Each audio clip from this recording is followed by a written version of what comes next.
Coliseum in Athens, Georgia. The Bulldogs getting ready to take on a longtime rival Auburn in an SEC clash here in mid-February. Georgia trying to get back on track. Auburn has been ready. This is the most played series in Auburn history. They trail the Georgia Bulldogs 94-92 overall. Georgia in white, Auburn in orange. Great crowd here in Athens. That's two wide open threes for your starting point guard. Somebody's got to step up on the perimeter for Georgia and balance their offensive attack. McLemore on an alley-oop. As easy as that basket looked for Yante Mayton, it's a shot he struggled with to open the past two games. They've had slow starts, so a good sign for Georgia. Get it in early and have success early. Murray knocks down the see who can win it out. Tough shot for Turtle Jackson. Jackson 0 for 3 from the field now. And then a foul on the floor. It's a threat from three, so Turtle Jackson has to defend him 30 feet away from the basket. And what does that do? It opens up the driving opportunity. Harper, who's really been hot at the free throw line, he's now made it to Georgia, Pebblebrook High School. Good chance to have a lane violation on this one, but he makes it threes.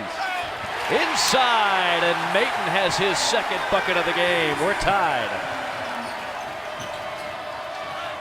Auburn, before you can celebrate at all, expectations going in, and they made the big dance. Auburn this year had low expectations, as you see Harper, the 5'10" dynamo.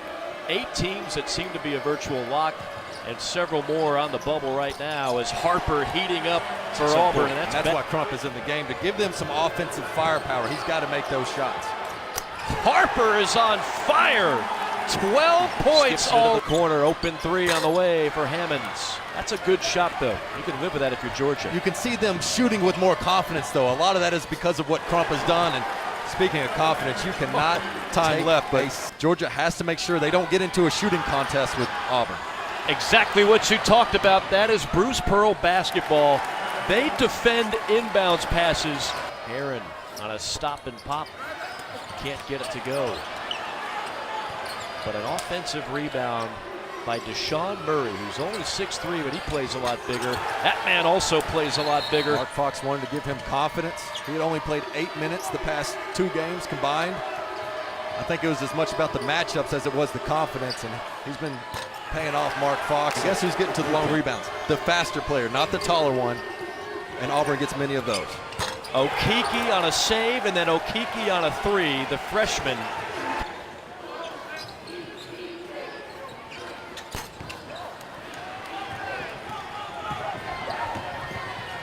Auburn with 9 threes on the day, make it 10. A tray that time by Malik Dunbar, and Auburn now. I liked your point on rebounding as Harper dials one up from outside of Clark County, Georgia. Mississippi State was able to do it to him last week in Starkville. Not a good defensive performance against Vanderbilt, and to be beat to loose balls and have this happen. There's your play, Dane. The back door was back Georgia. They've allowed an offensive rebound the last 3 possessions. This Georgia basketball team a few weeks ago was #1. Where's the defense there? I mean, just a clear path to the basket.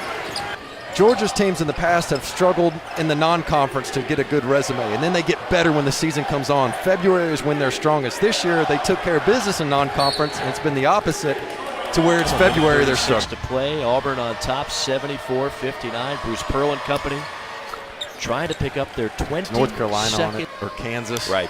And they went on the road against a good defensive team without their leading scorer.